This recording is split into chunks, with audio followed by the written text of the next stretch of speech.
to z dalšího nového videa a je to vlastně o tom, jestli nám.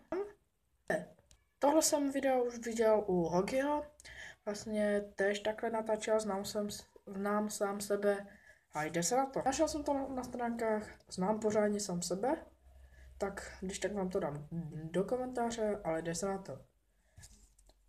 Jaké máš celé jméno? Dominik Stratil. Kolik ti je let? 13. Kolika toho datum se narodil? 13.12.2002. Tvoje adresa? Tak já řeknu jenom letní 1133. Tvůj nejlepší kamarád? Živírko? Neboli Saša?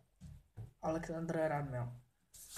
Tvůj další nejlepší kamarád? Marky. To je Marky Tribus, který chodí se mnou do školy. Co nejradši ze všeho děláš? Fotbal a natáčím na YouTube.